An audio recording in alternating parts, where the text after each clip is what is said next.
Detail of Self-Portrait by JeanMichel Basquiat 1984 Credit Private Collection JeanMichel Basquiat's short life reads like a kind of rake's progress of 80s New York from teenage graffiti artist to art world superstar to hair ninja's death aged 27, all in under a decade. But Basquiat has become much more than an icon of miniaturist era excess. 30 years on from his tragic demise, his status as one of the key artists of our age appears to be actually rising, particularly among the young, a position reflected in extraordinary prices. The $110.5 million £85 million achieved earlier this year for Untitled 1982 is the highest price ever paid for an American artist at auction. But how much of Basquiat's appeal lies in his paintings? And how much in his image the dreadlocked young Brooklynite rubbing shoulders with the likes of Madonna and Andy Warhol? The show, incredibly Basquiat's first major British survey, begins from the preposterous premise that he was one of the most significant artists of the 20th century. And while it aims to look behind the myth, it hits us with so much of that myth it's hard, at first, to actually see the work. Hollywood Africans 1983 Credit Whitney Museum of American Art, Argentine Pesos, New York, AD. Huge projections of Basquiat are everywhere as we enter dancing to Duke Ellington in his studio, shyly smiling in interview, grooving at the legendary Mud Club in a vast blow-up still.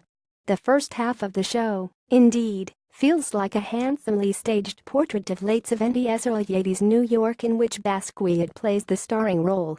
Never a full-blown graffiti artist in the train-tagging sense, Basquiat made his name with cryptic poetic statements sprayed around the city. From the age of 19 he was continually filmed and photographed. We see Basquiat in huge projections, in fading newspapers, wobbly underground videos, and in portraits with his hero Andy Warhol, with whom he made a number of works. The paintings, drawings and collaborative bits and pieces used to illustrate this part of the show are an intriguing jumble of juvenile bric-a-brac, a graffiti-covered fridge, large pieces of quite interesting graffiti, and a not very good joint portrait with Warhol. But the only work in this section to give a real sense of Basquiat's value as a painter, which is, lest we forget, his principal claim to fame is Untitled 1982.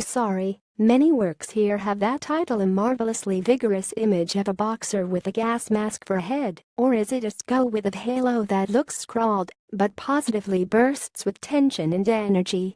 King Zulu 1986 Credit the estate of JeanMichel Basquiat. On the lower floor we get to look at a critical mass of Basquiat's paintings, focusing on his obsessions with music and art history, and revealing him as an inveterate maker of lists.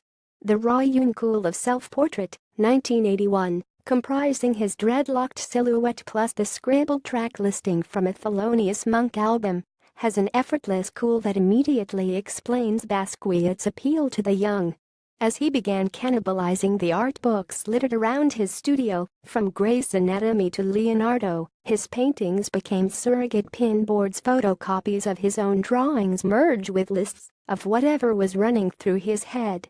Apparently random classical references merge with Afro-American history and cartoon monsters and jawbone of an ass. Glenn is overlain with a huge afro graffiti head which suggests anger and frustration, but doesn't quite transcend the crude adolescent gesture. Untitled Pablo Picasso 1984 Credit Private Collection. There's a breathless energy to the way Basquiat synthesizes disparate elements, as though everything's hitting the canvas at the precise moment it flows into his head, a quality that parallels the DJ remixing then being pioneered on New York's dance floors, and which presages the random connections of the internet. At the same time, the willfully cack-handed primitivism of his brushstrokes is weirdly reminiscent, not of classic New York abstract expression as you might expect, but of deeply unfashionable European art brought, raw art, of the 50s, by the likes of Jean Dubuffet and Carol Apple. The paintings in the final room come together in an exhilarating flow of ideas that makes all the contextual myth-making, intriguing though it is, feel superfluous. But if the man certainly had it, this feels like the beginning of a career, rather than the climax. Poor old Basquiat never proceeded beyond the prodigy stage. But a prodigy, in the fullest sense, he certainly was. September 21 until January 28 020 76 38 41 41 barbican.org.uk Monet, Lautrec, Koons, Bacon The Secret World of Artist Studios